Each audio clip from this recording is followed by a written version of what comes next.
wabarakatuh. Good morning, audience. I'm from Gelora AlFatih Junior High School.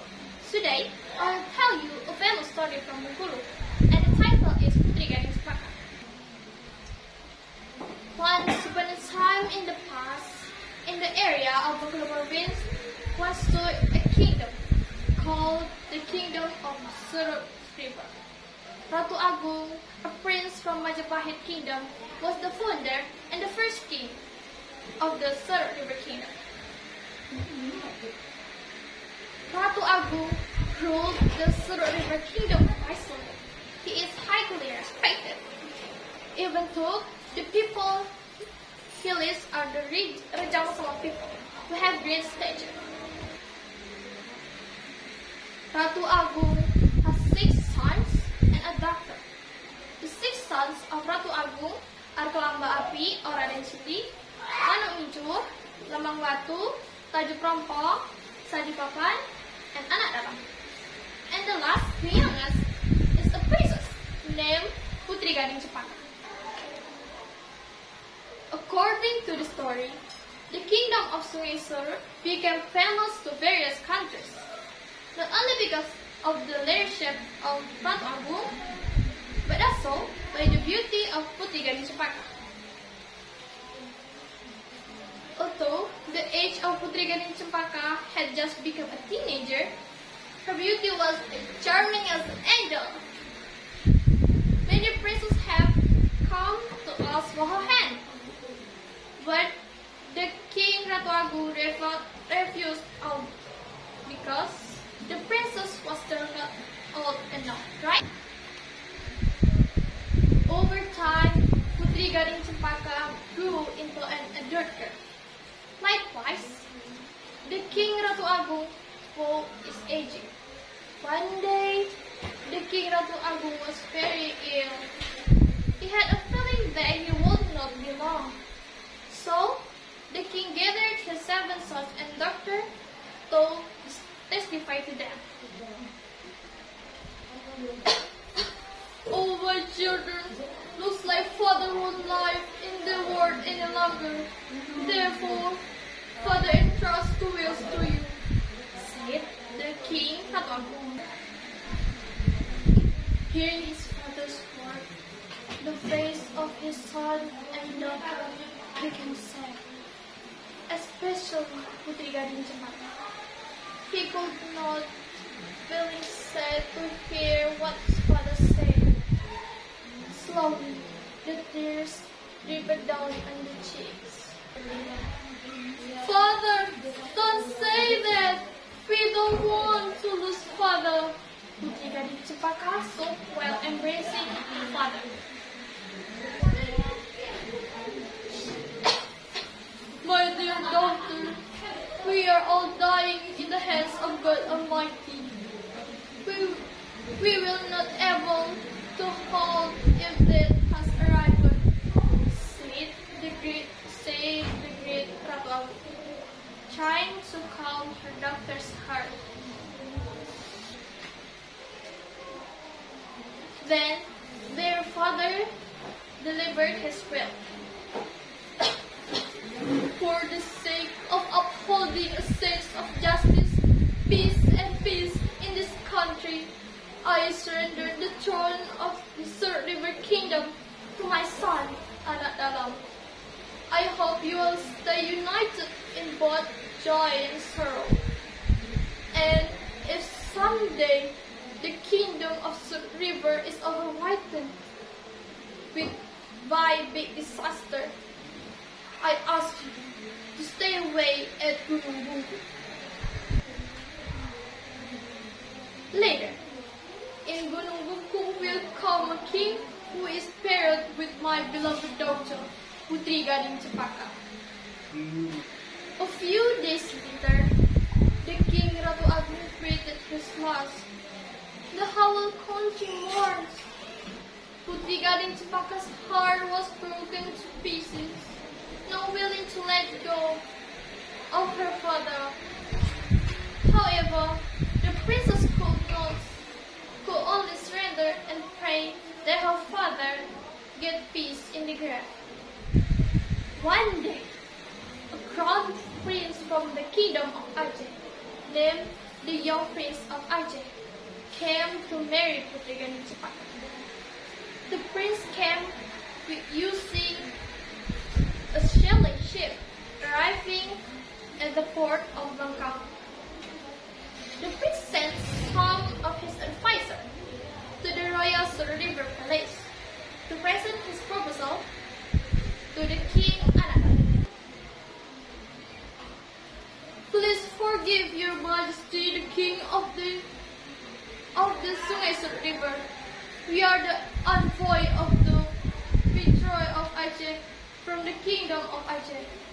At the moment, he is waiting on the boat which is leaning on the dock, said one messenger by salute. What can I do for your prince? Asked King Anak Dalam. Actually, the purpose of our visit here is to deliver the proposal to your prince of Aceh to Putri Gading Cepaka, answered the messenger. The king Anak Dalam does not want to make his own decision. He invited his brothers to discuss the problem.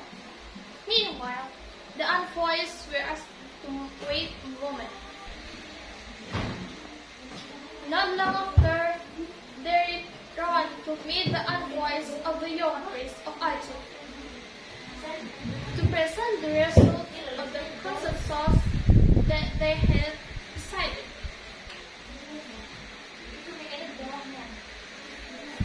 Forgive us, O envoy of the young prince of Aceh. We have decided not to accept the proposal of young prince of Aceh, said the king Anak Dalam.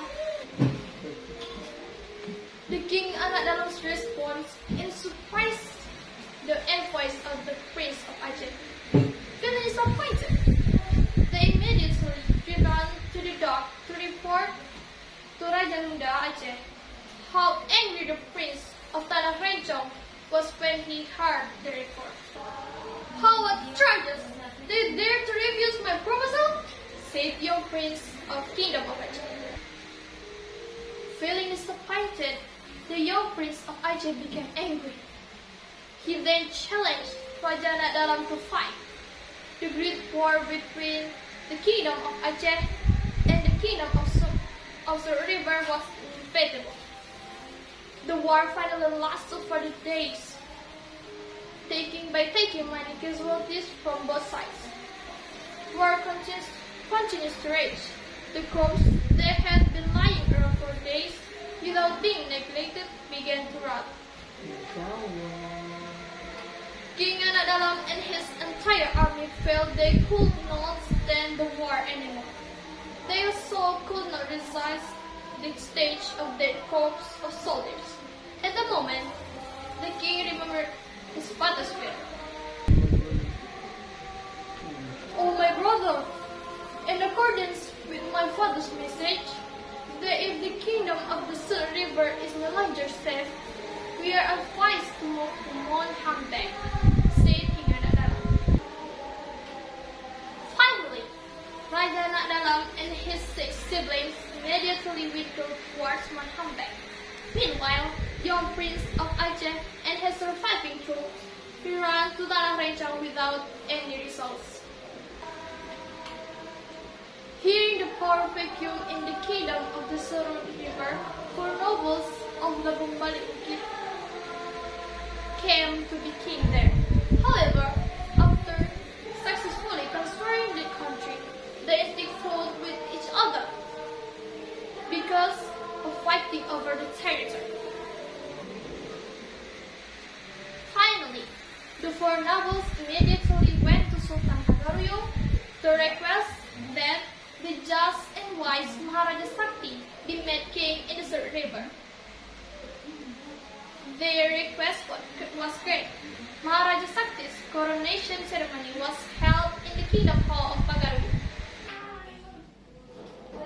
When the ceremony was about to begin, suddenly the sky turned dark.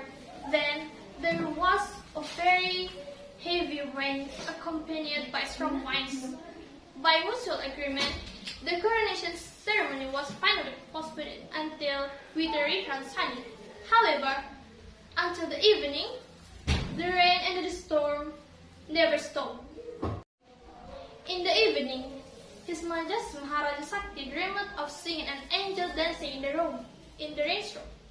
Miraculously, not the slight body of angel was wet with rain. The angel then went to the Hampak mountain. The next day, His Majesty Maharaja Sakti relayed his dream to the four nobles. The nobles then asked the fortune teller to interpret the dream. Forgive me, sir. Apparently, the beautiful angel in the dream of His Majesty was Putri Gading Cepaka, daughter of the ruler of this region in the past.